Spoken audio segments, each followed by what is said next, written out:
ರಾಮ್, ಇವತ್ತಾ? ಮಾವ ಹೇಳಿದ್ದು ನಾಳೆ ತಾನೆ? ಜಾನಕಿ, ನಮ್ಮ ಟೈಮ್ ಸರಿ ಇಲ್ಲ, ನಾವೇನು ಮಾಡೋಕ್ಕಾಗಲ್ಲ. ಇರೋ ಅಷ್ಟು ಹಣನ ತಗೊಂಡೋಗಿ ಕೊಡ್ತೀನಿ. ಅಲ್ವೋ, ಅಪ್ಪ ಯಾಕೋ ಇದ್ದಕ್ಕಿದ್ದಂಗೆ ಇವತ್ತೇ ತೊಗೊಂಡೋಗಿ ಹಣ ಕಟ್ಟಬೇಕು ಅಂತ ನಿರ್ಧಾರ ಮಾಡಿದ್ರು? ನನಗೇನಕ್ಕೆ ಗೊತ್ತು? ಮಾಳ್ವಿಕ ಅಪ್ಪನ ಹತ್ರ ಏನೋ ಹೇಳಿದಾಳೆ. ಆ ಮಾತನ್ನೇ ಅಪ್ಪ ನಂಬ್ಕೊಂಡು ಇವತ್ತು ದಿನ ಚೆನ್ನಾಗಿದೆ, ಹಣ ಕಟ್ಟೋಣ ಅಂತ ಹೇಳ್ತಿದ್ದಾರೆ. ಮಾಳ್ವಿಕಂಗೆ ಏನಾದರೂ ನಿಮ್ಮ ಹತ್ರ ಹಣ ಕಡಿಮೆ ಇರೋದು ಗೊತ್ತಾ? ಇಲ್ಲ ಅಕ್ಕ, ಅವಳಿಗೆ ಅದು ಹೇಗೆ ಗೊತ್ತಾಗುತ್ತೆ? ನಾವಿಬ್ರು ಅವಳಿಗೆ ಅನುಮಾನ ಬರೋ ಥರನೂ ನಡ್ಕೊಂಡಿಲ್ಲ. ಅವಳ ಮುಂದೆ ನಾವು ಹೇಗೆ ನಡ್ಕೊಂಡಿದ್ದೀವಿ ಅಂತ ನಮಗೆ ಗೊತ್ತಾಗುತ್ತೆ ಜಾನಕಿ. ಅವಳು ಎಲ್ಲ ವಿಷಯದಲ್ಲೂ ನಮ್ಮನ್ನು ಸೂಕ್ಷ್ಮವಾಗಿ ಗಮನಿಸ್ತಾ ಇರ್ತಾಳೆ. ಅವಳಿಗೆ ಅನುಮಾನ ಬಂದಿರೋದಕ್ಕೆ ಅಲ್ವಾ ಅಪ್ಪನ ಹತ್ರ ಫಿಟ್ಟಿಂಗ್ ಇಟ್ಟಿರೋದು. ಅವಳು ಬೆಳಗ್ಗೆನೆ ಹಣದ ವಿಷಯ ಕೇಳೋದು ನೋಡಿ ನನಗೆ ಡೌಟ್ ಬಂದಿತ್ತು ರಾಮ್. ಆದರೆ ಅವಳು ಯಾರು ಹೇಳಿದ್ರು? ನನಗೆ ಯಾಕೋ ನೀನೇ ಎಲ್ಲೋ ಬಾಯಿ ತಪ್ಪು ಹೇಳಿದ್ಯಾ ಅಂತ ಅನ್ನಿಸ್ತಿದೆ. ಇಲ್ಲ ರಾಮ್, ನಿಜವಾಗ್ಲೂ ನಾನು ಅವಳ ಹತ್ರ ಹಣದ ವಿಚಾರವಾಗಿ ಏನು ಮಾತಾಡಿಲ್ಲ. ಅವಳೇ ಹಣ ಬೇಕಾ ಅಂತ ನನ್ನ ಹತ್ರ ಕೇಳ್ತಾ ಇದ್ಲು. ಏನೋ ಗೊತ್ತಿಲ್ಲ ಜಾನಕಿ, ಅವಳಿಗೆ ಸತ್ಯ ಅಂತ ಗೊತ್ತಾಗಿದೆ. ಅಪ್ಪನ ಹತ್ರ ಏನೋ ಹೇಳಿದ್ದಾಳೆ, ಅದಕ್ಕೆ ಅಪ್ಪ ದುಡ್ಡು ತಗೋಬಾ ಅಂತ ಹೇಳ್ತಿದ್ದಾರೆ. ಈಗೇನು ಮಾಡ್ತೀಯಾ? ಅಪ್ಪ ಹಣ ಎಲ್ಲಿ ಅಂತ ಕೇಳ್ತಾರೆ.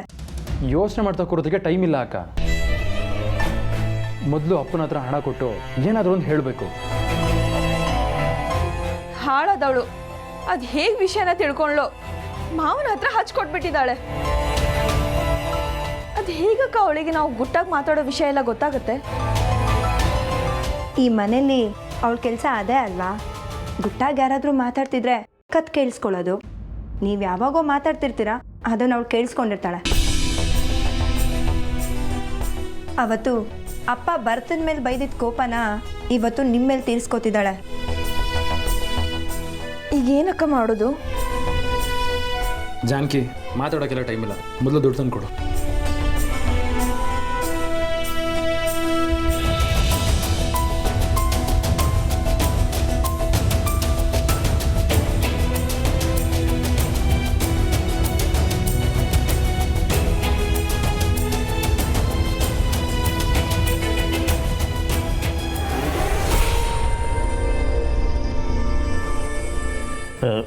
ಮಳುವಿಕ, ನನ್ನ ಮೊಬೈಲ್ ಎಲ್ಲಿಟ್ಟೆ ನೋಡಮ್ಮ. ಮಾವ ಇಲ್ಲೇ ಇದೆ, ತಗೊಳ್ಳಿ. ಸರಿ. ಅದು ಮಾವ, ರಾಮ್ ಅವಾಗಲೇ ಹಣ ತರಕ್ಕೋದ, ಇನ್ನೂ ಯಾಕೆ ಬರಲಿಲ್ಲ? ಅದು ಅವನು ನನ್ನ ಜೊತೆ ಬರ್ತಾನೆ ಅನಿಸುತ್ತೆ, ರೆಡಿ ಆಗ್ತಾ ಇರಬೇಕಮ್ಮ. ಅಂತೂ ಮಾವ, ನಮ್ಮ ಮನೇಲಿ ಎಲ್ಲ ಒಳ್ಳೆ ಸುದ್ದಿನೇ ನಡೀತಾ ಇದೆ. ಮುಂದೇನೂ ಹೀಗೆ ಎಲ್ಲ ಒಳ್ಳೇದಾದರೆ ಸಾಕು. ಆಗತ್ತೆ ಮಳುವಿಕ, ಎಲ್ಲರ ಮನಸ್ಸಲ್ಲೂ ಒಳ್ಳೆ ವಿಚಾರ ಇದ್ದರೆ ಮುಂದಾಗೋ ಕೆಲಸಗಳೆಲ್ಲ ಒಳ್ಳೆಯದೇ ಆಗುತ್ತೆ. ಮಾವ, ನಾನು ನಿಮ್ಮ ಹತ್ರ ಒಂದು ಚಿಕ್ಕ ರಿಕ್ವೆಸ್ಟ್ ಮಾಡ್ಕೊಳ್ಳ. ನೀವೇನು ಬೇಜಾರು ಮಾಡ್ಕೊಬಾರ್ದು. ಏನಮ್ಮ ಅದು? ಪರವಾಗಿಲ್ಲ, ಕೇಳು. ರಾಮ ಪಾಠಶಾಲೆ ಶುರು ಮಾಡ್ತಿದ್ದ ಹಾಗೆ ಅದೇ ಜಾಗದಲ್ಲಿ ಭರತ್ಗೂ ಒಂದು ಚಿಕ್ಕ ಕೆಲಸ ಕೊಡಿಸಿ ಮಾವ. ಅವನ ಹೆಸರಲ್ಲೇ ಅಲ್ವಮ್ಮ ರಾಮ ಶಾಲೆ ಕಟ್ಟಿಸ್ತಾ ಇರೋದು. ಅವ್ನು ಹೇಳುವಾಗ ನೀನು ಇಲ್ಲೇ ಇದ್ದೆಯಲ್ಲ, ನಿನ್ನ ಗಂಡ ಅಲ್ಲಿಗೆ ಹೋಗಿ ಏನು ಕೆಲಸ ಮಾಡಬೇಕು? ನಾನೇನು ಭರತ್ ಹೆಸರಲ್ಲಿ ಶಾಲೆ ಕಟ್ಸಿ ಅಂತ ಹೇಳ್ತಾ ಇಲ್ಲ ಮಾವ. ಶಾಲೆ ಕಟ್ಸೋದು ನಿಮ್ಮ ರಾಮನ ಕನಸು. ನಾನು ಕೇಳ್ಕೊಳ್ಳೋದು ಇಷ್ಟೇ ಮಾವ, ಒಂದು ಪ್ಯೂನ್ ಕೆಲಸ ಆದರೂ ಪರವಾಗಿಲ್ಲ. ಭರತ್ಗೆ ಅವ್ರ ಕಾಲ ಮೇಲೆ ಅವ್ರು ನಿಲ್ಲೋದಕ್ಕೆ ಒಂದೇ ಒಂದು ಅವಕಾಶ ಕೊಡಿ ಅಂತ ಕೇಳ್ತಾ ಇದ್ದೀನಿ. ಏನಮ್ಮ ಮಾಡ್ಬೇಕಾ? ನೀನು ಈ ರೀತಿ ಕೇಳಬೇಕಾ? ಇದು ನಿನ್ನ ಮನೆ. ನನ್ನ ಗಂಡನಿಗೆ ಕೆಲಸ ಕೊಡಿ ಅಂತ ಕೇಳಬಾರ್ದು. ನನ್ನ ಗಂಡ ಇದೇ ಕೆಲಸ ಮಾಡ್ತಾನೆ ಅಂತ ಹೇಳಬೇಕು. ಹೇಗೆ ಮಾವ ಹೇಳಿ? ಅವ್ರ ಬಗ್ಗೆ ನಿಮಗೆ ಚೆನ್ನಾಗಿ ಗೊತ್ತಲ್ವಾ? ಯಾವತ್ತವರು ಒಳ್ಳೆ ಮಾತನ್ನು ಕೇಳಿದಾರೆ ನೀವೇ ಹೇಳಿ? ಈಗಲೂ ಅವ್ರ ಹಠನೇ ಸಾಧಿಸ್ತಾರೆ. ನೀವಾದರೂ ಹೇಳಿದ್ರೆ ಅವ್ರು ನಿಮ್ಮ ಮಾತು ಕೇಳ್ತಾರೆ ಅಂತ. ಅಲ್ಲಮ್ಮ, ನಿನಗಿರೋಷ್ಟು ಬುದ್ಧಿನೂ ಗಂಡಸಾಗ ಅವನಿಗಿಲ್ವಲ್ಲಮ್ಮ. ಅವ್ನು ಯಾರ ಮಾತನ್ನು ಕೇಳದೇ ಇದ್ರು ಕಡೆ ಪಕ್ಷ ನಿನ್ನ ಮಾತಾದರೂ ಕೇಳಿದಿದ್ರೆ ಇಷ್ಟೊತ್ತಿಗೆ ಉದ್ಧಾರ ಆಗ್ತಾ ಇದ್ದ. ಯಾವ ಕೆಲಸಕ್ಕೂ ಬಾರದೆ ನಿಷ್ಪ್ರಯೋಜಕನಾಗಿ ಊರು ಸುತ್ಕೊಂಡಿರ್ತಾನೆ ನೋಡು. ಹಾಗೆಲ್ಲ ಹೇಳಬೇಡಿ ಮಾವ. ಎಷ್ಟಾದರೂ ಅವ್ರು ನನ್ನ ಗಂಡ. ಮದುವೆ ಆದಮೇಲೆ ಹೊಂದ್ಕೊಂಡು ಹೋಗೋದು ಹೆಂಡತಿಯಾಗಿ ನನ್ನ ಕರ್ತವ್ಯ ಅಲ್ವಾ? ಹೌದಮ್ಮ, ನಿನ್ನ ಮಾತು ನಿಜ. ಅವನೆಂಥವನು ಅಂತ ಗೊತ್ತಿದ್ರು ದುಡುಕಿ ನಿರ್ಧಾರ ಮಾಡಿಬಿಟ್ಟೆ ಅಮ್ಮ. ಆಗಿದ್ದಾಗೋಯ್ತು. ಈಗ ಹಳೇದೆಲ್ಲ ಯಾಕೆ ಮಾವ? ಮುಂದೆ ಏನಾಗುತ್ತೆ ಅಂತ ನೋಡೋಣ. ಆಯಿತು, ರಾಮನ ಹತ್ರ ಮಾತಾಡಿ ನಿನ್ನ ಗಂಡನಿಗೆ ಒಂದು ಒಳ್ಳೆ ಕೆಲಸ ಕೊಡಿಸೋದಕ್ಕೆ ಏರ್ಪಾಡು ಮಾಡ್ತೀನಿ. ಓಹ್ ಬಂದೇರಮ್ಮ, ಬಾ ಕೊಡಪ್ಪ.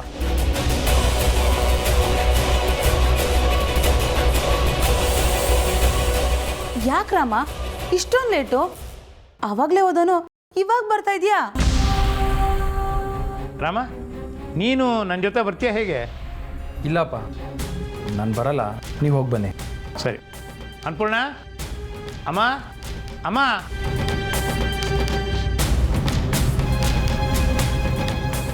ಏನೋ ನಾರಾಯಣ, ಅಮ್ಮ ಜಾಗಕ್ಕೆ ಹಣ ಕಟ್ಟಿ ಬರೋಕ್ಕೆ ಹೋಗ್ತಾ ಇದ್ದೀನಮ್ಮ. ಇವತ್ತು ಹೋಗ್ತಿದ್ಯಾ? ನಾಳೆ ಹೋಗ್ತೀನಿ ಅಂದೆ.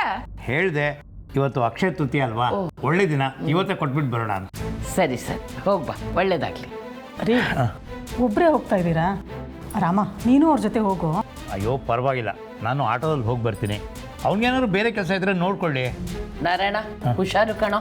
ಸರಿ ಅಮ್ಮ, ಬರ್ತೀನಿ. ಹೋಗ್ಬಾ. ಮಾವ, ಒಂದು ನಿಮಿಷ.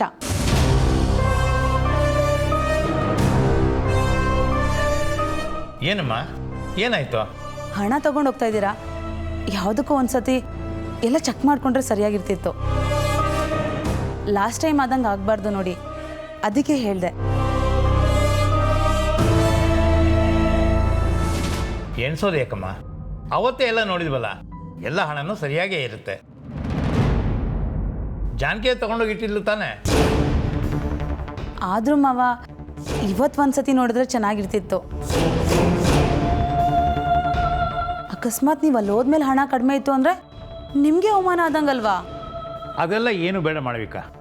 ನನಗೆ ರಾಮನ ಮೇಲೆ ನಂಬಿಕೆ ಇದೆ. ಇದರಲ್ಲಿ ಒಂದು ಪೈಸನೂ ಅವನು ತೆಗ್ದಿರಲ್ಲ, ಗೊತ್ತಾಯ್ತಾ? ಬರ್ತೀನಿ. ಅಪ್ಪ, ಒಂದು ನಿಮಿಷ ನಿಂತ್ಕೊಳ್ಳಿ.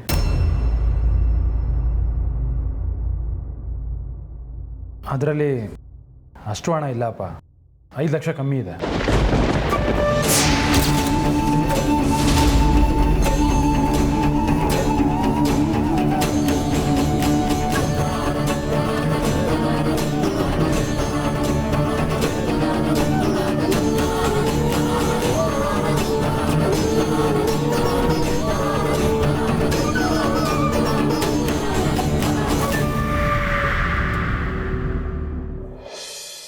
ನೋಡಿ, ಇಮ್ರಾನ್ ನನಗೆ ಬೇಕಾಗಿರೋ ಹುಡುಗ.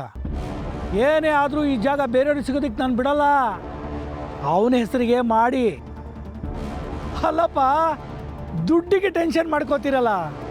ಅಲ್ಲಯ್ಯ, ಪಾರ್ಟಿ ಫಂಡ್ಗೆ ಅಂತ ನಾನು ಎಷ್ಟು ಲಕ್ಷ ಕೊಟ್ಟಿದ್ದೀನಿ, ಅಂಥದ್ರಲ್ಲಿ ಇದೊಂದು ಕೆಲಸ ಮಾಡ್ಕೊಡೋಕ್ಕಾಗಲ್ವಾ? ರೇ, ಬಾಯಿ ಮುಚ್ಚಿರಿ ಸಾಕು. ಧರ್ಮ ಅಂತೆ ಧರ್ಮ ನೋಡ್ತಾ ಕೂತ್ಕೊಂಡ್ರೆ ನಮ್ಮ ಕೆಲಸಗಳಾಗತ್ತನ್ರಿ. ನಾವು ರಾಜಕೀಯದವ್ರು ಬಂಡವಾಳ ಅಷ್ಟೇ ತಾನೇ, ಯಾವಾಗಲೂ ಬೆಂಕಿ ಹಚ್ಚಿಸಿ ನೋಡ್ತಾ ಕೂರೋದು. ಮಧ್ಯೆ ಬಂದವ್ರು ಸುಟ್ಕೊಂಡು ಸಾಯ್ತಾರಷ್ಟೇ. ನಮ್ಗೇನಾಗಬೇಕು? ನಮ್ಮ ಕೆಲಸ ಆಗಬೇಕಷ್ಟೇ. ಸರಿ, ಅದ್ಯಾರ ಹತ್ರ ಮಾತಾಡ್ತಿರೋ ಮಾತಾಡಿ, ಒಟ್ಟಲ್ಲಿ ನಮ್ಮ ಕೆಲಸ ಆಗಬೇಕಷ್ಟೇ. ಹಾಂ,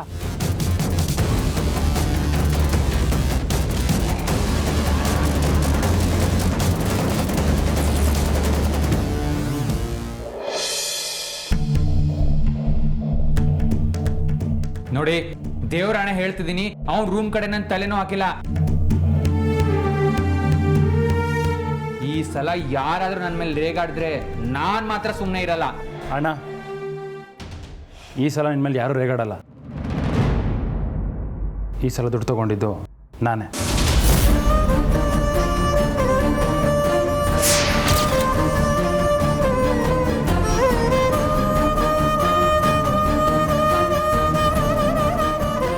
ಅಂದರೆ ಈ ದುಡ್ಡಲ್ಲಿ 5 ಲಕ್ಷ ನೀನು ತಗೊಂಡ್ಯಾ?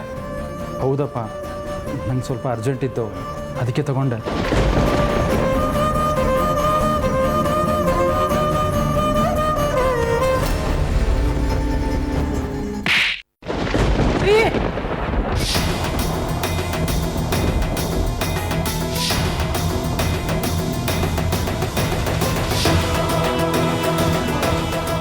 ಅಯ್ಯೋ ಪಾಪಿ, ಏನೋ ಬಂದಿದ್ದು ನೀನು.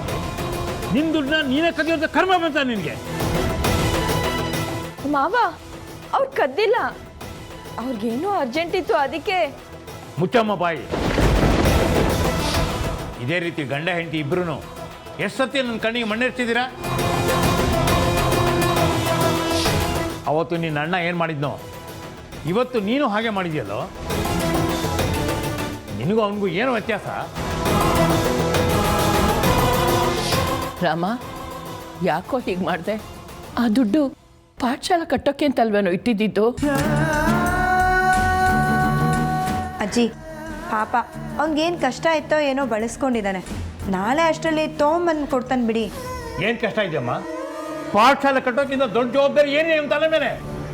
ಹೌದು ಅಕ್ಕ, ರಾಮ ಹಣ ಬಳಸ್ಕೊಂಡಿದ್ದು ತಪ್ಪಲ್ಲ. ಬಳಸ್ಕೊಳ್ಳೋಕ್ಕೂ ಮುಂಚೆ ಮಾವನವ್ರನ್ನ ಒಂದು ಮಾತು ಕೇಳ್ಬೋದಿತ್ತು. ಇವನು ನಂಬ್ಕೊಂಡು ನಾನು ಹಣ ಕಟ್ಟಕ್ಕೆ ಹೋಗ್ತಾ ಇದ್ದಲ್ಲ, ಅಲ್ಲಿ ಹೋದ್ಮೇಲೆ ಹಣ ಕಮ್ಮಿ ಇದೆ ಅಂತ ಗೊತ್ತಾಗಿ ನನ್ನ ಮಾನ ಮರ್ಯಾದೆ ಹೋಗಿದ್ರೆ ಏನಾಗ್ತಾ ಇತ್ತು? ಸರಿಯಾದ ಸಮಯಕ್ಕೆ ನೀನು ಜ್ಞಾಪಿಸ್ದೆ ಅಮ್ಮ. ಛೇ, ಕ್ಷಮಿಸಿ ಅಪ್ಪ. ನಾಳೆ ಅಷ್ಟರಲ್ಲಿ ಹೇಗಾದರೂ ಮಾಡಿ ಹಣ ಹೊಂದಿಸ್ತೀನಿ. ಏನು ಹೊಂದ್ಸೋದು? ನನ್ನ ಮರ್ಯಾದೆ ತೆಗಿಬೇಕು ಅಂತ ತಾನೇ ಹೀಗೆ ನೀನು ಮಾಡಿದ್ದು? ರೀ ಯಾಕ್ರಿ ಹೀಗೆ ಆಡ್ತಾ ಇದ್ದೀರಾ? ಅವನೇನೋ ತಿಳಿದೇ ತಪ್ಪು ಮಾಡ್ದ, ಅದಕ್ಕೆ ಇಷ್ಟೊಂದು ಕೂಗಾಡ್ಬೇಕಾ? ಇದೇ ಥರ ಅಪವಾದ ನನ್ನ ತಲೆ ಮ್ಯಾಗ ಬಂದಾಗ ಯಾರಾದರೂ ಒಬ್ರು ನನ್ನ ಪರವಾಗಿ ಮಾತಾಡಿದ್ರ? ಇಲ್ಲ, ಆಚೆ ಹಾಕಕ್ಕೆ ಮಾತ್ರ ನೋಡಿದ್ರಿ. ಒಂದೇ ಮನೇಲಿ ಇಷ್ಟೊಂದು ವ್ಯತ್ಯಾಸ. ಅಮ್ಮ ಚೆನ್ನಾಗಿ ಮಾತಾಡಿದ್ರಮ್ಮ, ತುಂಬ ಚೆನ್ನಾಗಿ ಮಾತಾಡಿದ್ರಿ. ಏ ಭರತ, ಸ್ವಲ್ಪ ಸುಮ್ಮನೆ ನಿಂತ್ಕೊ. ಎಲ್ಲದಕ್ಕೂ ಮೂಗು ತೋರಿಸ್ಕೊಂಡ್ ಬರಬೇಡ. ಮಾತಾಡಿದ್ರೆ ಇದೊಂದು ಚೆನ್ನಾಗಿ ಹೇಳ್ತೀರಲ್ವಾ ಅಜ್ಜಿ ನೀವು? ಭರತ, ರಾಮ್ ಯಾವ ಕಷ್ಟದಲ್ಲಿದ್ದಾನೆ ಅನ್ನೋದನ್ನ ಅರ್ಥ ಮಾಡ್ಕೊಳ್ಳು. ಉರಿಯೋ ಬೆಂಕಿಗೆ ತುಪ್ಪ ಸುರಿಯೋ ಕೆಲಸ ಯಾಕೋ ಮಾಡ್ತೀಯಾ? ರಾಮನ ಕಷ್ಟ ನನಗೂ ಅರ್ಥ ಆಗುತ್ತಕ್ಕ. ಸಮಯ ಸಂದರ್ಭ ಯಾರನ್ನು ಏನು ಬೇಕಾದರೂ ಮಾಡುತ್ತೆ. ಆದರೆ ಅವತ್ತು ನಾನು ಮಾಡ್ದಿರೋ ತಪ್ಪನ್ನ ಎಲ್ಲರೂ ಸೇರಿ ನನ್ನ ತಲೆ ಕಟ್ದಿರಲ್ವಾ? ಆವಾಗ ನನ್ನ ಮನಸ್ಸಿಗೆ ಎಷ್ಟು ಬೇಜಾರಾಗುತ್ತೆ ಅಂತ ಯಾರಾದರೂ ಒಬ್ಬರಾದರೂ ಯೋಚನೆ ಮಾಡಿದ್ದೀರಾ?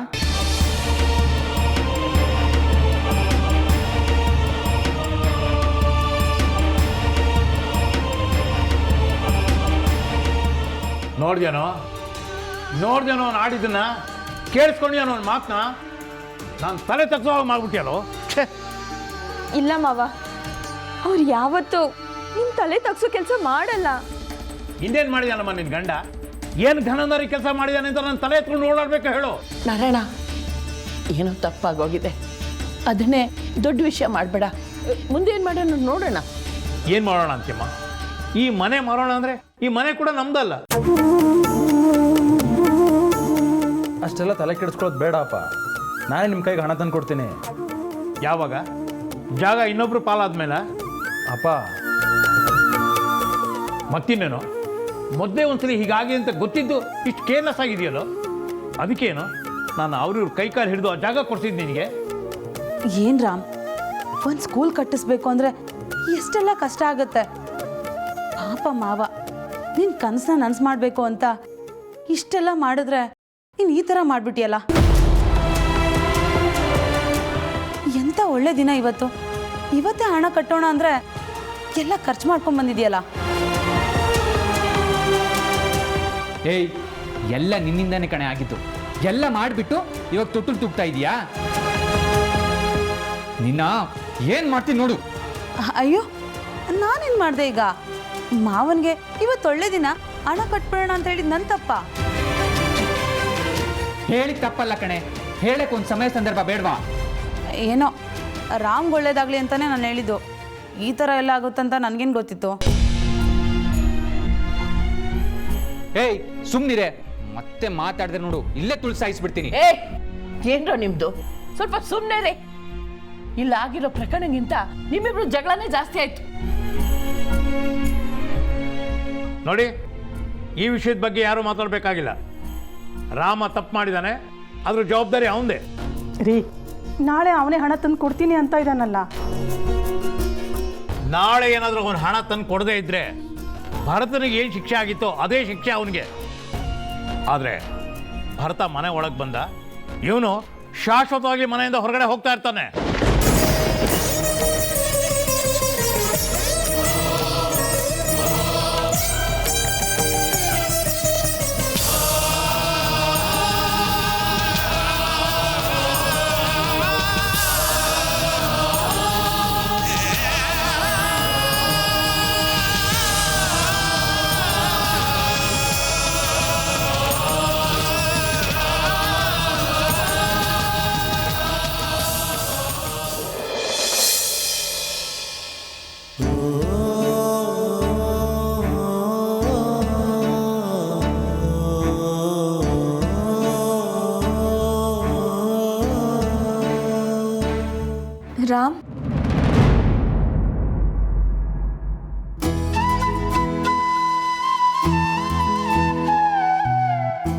ರಾಮ್, ಮಾವ ಹೊಡೆದಿದ್ದಕ್ಕೆ ಬೇಜಾರಾಯ್ತಾ?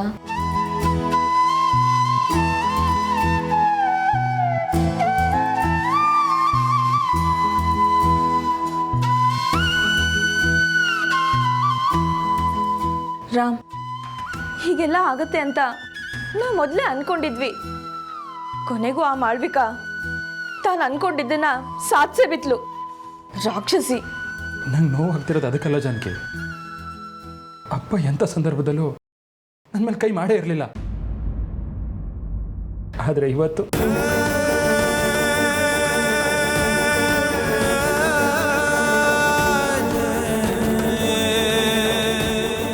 ರಾಮ್, ಪ್ಲೀಸ್ ಅಳ್ಬೇಡಿ, ಸಮಾಧಾನ ಮಾಡ್ಕೊಳ್ಳಿ. ನನ್ನ ಕೈಲಿ ನಿಮ್ಮನ್ನ ಈ ಥರ ನೋಡೋಕ್ಕಾಗ್ತಿಲ್ಲ. ಅಪ್ಪ ಇಷ್ಟೊಂದು ಕೋಪ ಮಾಡ್ಕೋತಾರೆ ಅಂತ ನಾನು ಅನ್ಕೊಂಡೇ ಇರಲಿಲ್ಲ ಜಾನಕಿ. ಅವ್ರ ತಾಳ್ಮೆನ ನಾನೇ ಕೆಡಿಸ್ಬಿಟ್ಟೆ. ಅವತ್ತು ದೇವಸ್ಥಾನದಲ್ಲಿ ಗಲಾಟೆ ಆದಾಗಲೂ ಅಪ್ಪ ನನ್ನ ಮೇಲೆ ಕೈ ಮಾಡಿರಲಿಲ್ಲ. ಆದರೆ ಇವತ್ತು ನಾನು ಹೇಳಿದ ಸುಳ್ಳು ಅವ್ರ ಮನಸ್ಸಿಗೆ ಎಷ್ಟು ನೋವಾಗಿರಬೇಡ ಅಲ್ವಾ? ಮಾವನ್ಗೆ ನಿಮ್ಮ ಮೇಲೆ ಕೋಪ ಬರುತ್ತೆ ಅಂತ ಗೊತ್ತಿತ್ತು. ಆದರೆ ಅವರು ಹೊಡೆಯೋ ಮಟ್ಟಿಗೆ ಹೋಗ್ತಾರೆ ಅಂತ ನಾನು ಅನ್ಕೊಂಡಿರ್ಲಿಲ್ಲ ರಾಮ್. ಹೊಡಿಲಿ ಬಿಡು ಜಾನಕಿ. ಮಕ್ಕಳನ್ನ ಹೊಡೆಯೋ ಹಕ್ಕು ಹೆತ್ತವ್ರಿಗಲ್ದೆ ಇನ್ಯಾರಿಗೆ ತಾನೇ ಇರುತ್ತೆ ಹೇಳು? ಆದರೆ ಬೆಳೆದ ನಿನ್ನ ಮಗನ ಮೇಲೆ ಕೈ ಮಾಡೋದು ಎಷ್ಟು ಸರಿ ಹೇಳಿ ರಾಮ್? ನಂಗೇನೋ ಅಪ್ಪ ಮಾಡಿದ್ದು ತಪ್ಪು ಅಂತಾನೆ ಅನ್ನಿಸ್ತಾ ಇಲ್ಲ. ನಾನು ತಪ್ಪು ಮಾಡಿದ್ದಕ್ಕೆ ತಾನೇ ಅವ್ರು ಹೊಡೆದಿದ್ದು. ತಪ್ಪು ಮಾಡಿದ್ದು ನೀವಲ್ಲ ರಾಮ್, ನಾನು. ಮಾವ ನನಗೆ ಶಿಕ್ಷೆ ಕೊಡಬೇಕಿತ್ತು. ಅವ್ರ ಮುಂದೆ ತಪ್ಪಿತಸ್ಥನಾಗಿ ನಿಂತಿದ್ದು ನಾನೇ ಜಾನಕಿ. ಅದಕ್ಕೆ ನನಗೆ ಶಿಕ್ಷೆ ಕೊಟ್ಟಿದ್ದಾರೆ. ನಾನು ನಿಜ ಹೇಳ್ತೀನಿ ಅಂದರೆ ನೀವೇ ಬೇಡ ಅಂದ್ರಿ. ಆದರೆ ಈಗ ನೋಡಿ, ಮಾವ ತಾಳ್ಮೆ ಕಳ್ಕೊಂಡು ನಿಮ್ಮ ಮೇಲೆ ಕೈ ಮಾಡೋ ಹಾಗಾಯ್ತು. ನೀನೇನಾದರೂ ನಿಜ ಹೇಳಿದ್ರೆ ಅಪ್ಪ ಇದಕ್ಕಿಂತ ದೊಡ್ಡ ಶಿಕ್ಷಣ ಕೊಟ್ಟಿರೋರು. ಆದರೆ ಏನು ತಪ್ಪು ಮಾಡ್ದೇನೆ ನೀವು ಮಾವನ ದೃಷ್ಟಿಯಲ್ಲಿ ಅಪರಾಧಿ ಆದ್ರಲ್ಲ ರಾಮ್. ನೀನು ಯಾಕೆ ಬೇಜಾರು ಮಾಡ್ಕೋತೀಯ ಬಿಡು ಜಾನಕಿ. ನಾನು ಅದನ್ನೆಲ್ಲ ಮನಸ್ಸಲ್ಲಿ ಇಟ್ಕೊಂಡಿಲ್ಲ. ನಿಮ್ಮ ಮನ್ಸೇನು ಅಂತ ನನಗೆ ಅರ್ಥ ಆಗಲ್ವ ರಾಮ್? ಮಾವ ಹೊಡೆದಾಗ ನೀವು ಎಷ್ಟು ನೋವು ಅನುಭವಿಸಿದ್ರ ಅಂತ ನನಗೆ ಗೊತ್ತು. ಹೊಡೆಯೋ ಅಧಿಕಾರ ಇದೆ, ಹೊಡಿತಾರೆ. ಹೊಡಿಸ್ಕೊಳ್ಳೋ ಅಪರಾಧ ಮಾಡಿದ್ದೀನಿ, ಹೊಡಿಸ್ಕೊಂಡಿದ್ದೀನಿ. ಇವಾಗೆಲ್ಲ ಆಗೋಯ್ತಲ್ಲ ಜಾನಕಿ, ಬಿಟ್ಟಾಕೋ ಆ ವಿಷಯನ. ಈಗ ನಾಳೆ ಏನು ಮಾಡೋದು ರಾಮ್? ದುಡ್ಡು ಅರೇಂಜ್ ಮಾಡ್ತೀನಿ ಅಂತ ಹೇಳಿದ್ದೀರಾ. ನಾಳೆ ಮಾವನ ಕೋಪ ಯಾವ ಮಟ್ಟಕ್ಕೆ ಹೋಗುತ್ತೋ ಅಂತ ಹೇಳೋಕ್ಕಾಗಲ್ಲ. ನಂಗಂತೂ ಏನು ತೋರಿಸ್ತೀನಿ ಇಲ್ಲ ಜಾನಕಿ. ನಾಳೆ ಅಪ್ಪ ಕೊಡೋ ಶಿಕ್ಷೆಗೆ ನಾವು ತಯಾರಾಗಿರ್ಬೇಕಷ್ಟೆ. ಅವ್ರು ಏನು ಹೇಳಿದ್ರು ಅಂತ ಕೇಳಿದ್ರ ರಾಮ್? ಶಾಶ್ವತವಾಗಿ ನೀವು ಈ ಮನೆಯಿಂದ ದೂರ ಆಗ್ಬೇಕಂತೆ. ಇರೋಣ ಜಾನಕಿ. ತಪ್ಪು ಮಾಡಿದ್ದೀವಿ ಅಂದಮೇಲೆ ಅವ್ರು ಹೇಳಿದ್ದನ್ನು ಕೇಳಬೇಕಲ್ವಾ? ನಾಳೆ ಏನಾದರೂ ಅಪ್ಪ ನನ್ನನ್ನು ಮನೆಯಿಂದ ಹೊರಗಡೆ ಹಾಕಿದ್ರೆ ನಿನ್ನ ಜೊತೆ ಬರ್ತೀಯ ಅಲ್ವಾ ಜಾನಕಿ?